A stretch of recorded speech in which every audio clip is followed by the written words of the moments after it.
Hey there everyone, welcome back to GameFind, and my name is Dave, and adventurers, let's get our swords and shields out to roll for adventure.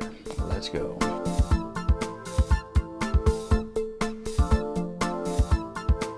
So as a disclaimer, this is a review copy from Cosmos. Thank you so much. You have been a huge help when it comes to growing the channel, and we can't say thank you enough. Now, Roll for Adventure does have kind of a cool cover, though this guy is just kind of here squatting with this big sword. But beyond that, I do like the color. Now, this is a fantasy theme, and one that's kind of like a B-rank movie fantasy. Something that they kind of just went to Dollar General and grabbed a fantasy kind of off the shelf. But the art holds up fair enough, and the colors are very striking. Now, this is a cooperative game where you're taking these dice and, of course, rolling to defeat monsters to get power stones in order to beat the game. So let me show you what comes in this enormous box, because it doesn't have to be this big, and then I'll show you how to play and give you my opinion.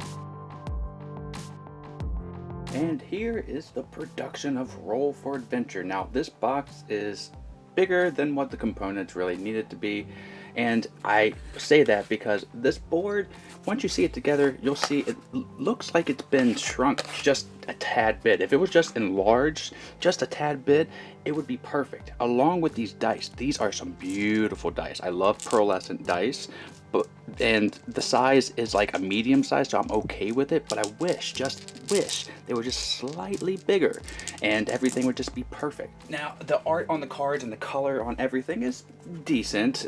On some of the cards, the art is better than others, like this one's just pretty bland. The characters could use a little sprucing up, but everything's pretty fair. Now, the cardboard components of the game, the actual thickness is really nice and feels great. It feels like, yeah, it has a linen finish on the very outside. Then you get into these cardboard components and they're like little tiddlywinks. They're very, very small, still good thickness, but I don't know, I just wish they would maybe just a tad bigger. And then you got the power stones. Now, the coolest part are these skulls. Now, they do have some nice weight to them. I actually have, well, my partner has beads of this same shape, and I think it has a hole right through them.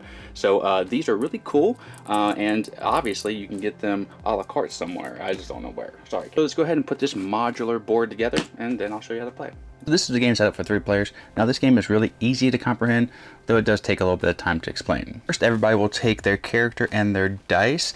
Each character has a special little something about them. Once per turn, if you defeat an enemy, you may move all of the dice used to defeat it to 1 or more territories. That's really good. And the healer is my favorite. I always like healers. You may temporarily forfeit 1 of your dice to reduce 1 of the damage in any territory. That's important. Place 1 of the forfeited dice on the board. You may not use it again this turn. Then roll your remaining dice again. So once you have everything set up, now the name of the game is to get power gems, and you need the amount of power gems designated applicable to the game that you're playing. This one here, we need 5, and once we do that, we win. Though, if we ever get one of these skulls down to the end here on a territory, any one of those, or if somebody goes to roll dice and they can't, well, then we lose. So quite simply, what you're doing in your turn is rolling the dice that you have at your disposal and then putting them on the territories, or fighting monsters if you want, or doing various other things. So let's see how we get power stones, since that's the way that we win the game. So let's get a little closer here. So the forestly area, we need to get 5s or 6s all the way up to here. And once we get that, we push this little lava fence out, and then we get a power stone. But then we have to accomplish that again if we want to try to get more power stones. So this area right here is pretty self-explanatory. You're going to get 4 of the numbers that it says here. That breaks the fence, and once you break all 3 of these fences, you get another power stone to put up here on your item.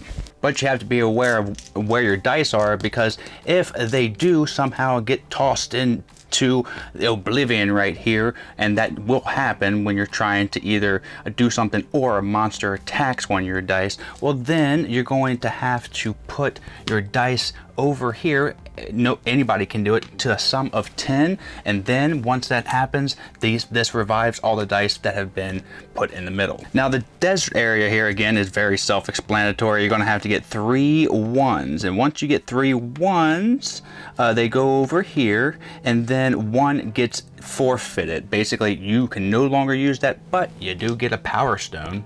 And lastly, we have this cold area, the blizzard area. This isn't a place where you can get gems, but you can execute things. So you can get these special gray dice if you have a 1, 2, 3, 4. Once you get 4 of any of this run here, whoever put a dice on there to accomplish it will get 1 gray dice to use as a bonus dice. If you get 5, you also get to do that in addition to kill a monster, and if you get 6, you get to do both of those and take one of these skulls back 1. Again, if any one of these skulls go up to the very end, well, you lose. So after a player's turn, they'll be drawing a card. Now this is where the monsters come in play, and they have different things that they do. Now they have numbers up here from 1 to 3. You'll be putting them down, so they will be attacking if we draw a monster that has a higher number than it, like this 2. If we draw that monster here, it will correspond to the area that is on the card,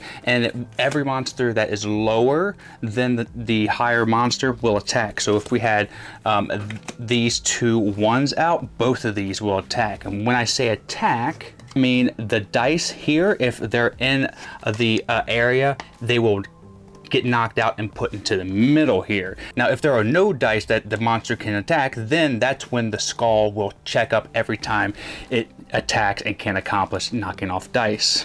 And each area is going to be basically corresponding to the dice that you're trying to do for the accomplishing of the power stone. So the sand guy is going to knock out 1s, the forest guy is going to knock out 5s and 6s. You got the crypt spirits, they're going to knock out 2, 3s and 4s. And then you got some white wolves that will also knock out your highest dice number. Now, the way that you can defeat these monsters is go ahead and putting a sum of 6 on them. Once you do that, they are knocked out. Continue going forward. You want to take care of these monsters because, again, once you flip a number that is higher, every monster that's lower is going to attack. Now, one more thing about the deck is if you draw the Master of Shadows, he will come out and every monster on the board will attack, and you'll roll this dice. Now, if it shows any kind of territory, it will do 2 damage, meaning that it will check up the skull 2, or if it shows the one that has every area, then it's going to hit every area for 1. Then you'll take the Master of Shadows, shuffle him back in until he comes out again. So you'll continue to do that rolling dice, drawing a monster at the end of your turn, defeating those monsters, trying to get all the power stones until you accomplish the number that you set out to get. And once you do that, you win.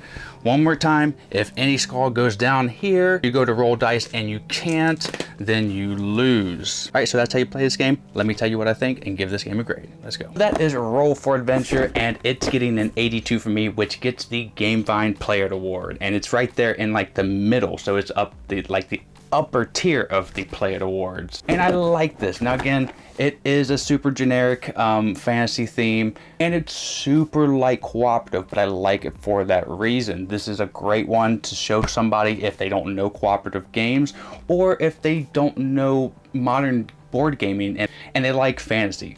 This is one to go for. It's not complicated. It is a mouthful to kind of explain everything, but once it clicks, then it's like off to the races. And the gameplay is super fast. I like that. It scales incredibly well. The time, it's like 30 minutes. I'd say, yeah, 40 minutes or so. Yeah, that's about right. The replayability, nah, it's there. Like, you can flip the other side of the board. I didn't mention that. Both the boards have different sides, so you can make it harder. And there are other cards like dragons and giants that you can add to make the game a little bit harder. I didn't go over those. But they are there for that replayability, and for people who say this game is just too light and I want to make it harder, well, you can do that. But overall, this is just a initial type of game for the night. I would say if you wanted to do a theme night, this would be the second game I would do. I would do Welcome to the Dungeon, then I would do Roll for Adventure, then I would do a game like Besiege, then I would wrap the whole fantasy night up with Red Dragon Inn. That would be a perfect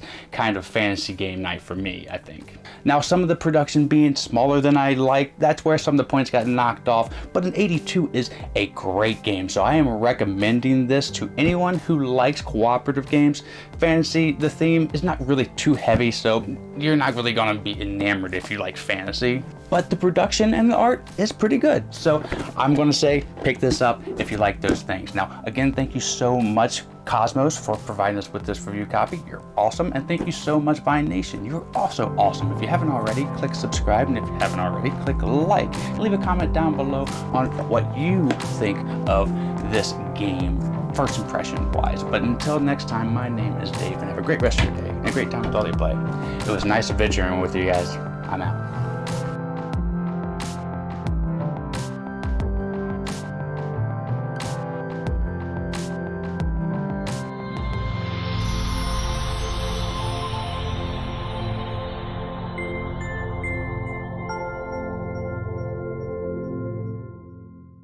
Miko, it's time to go. Good girl, Miko.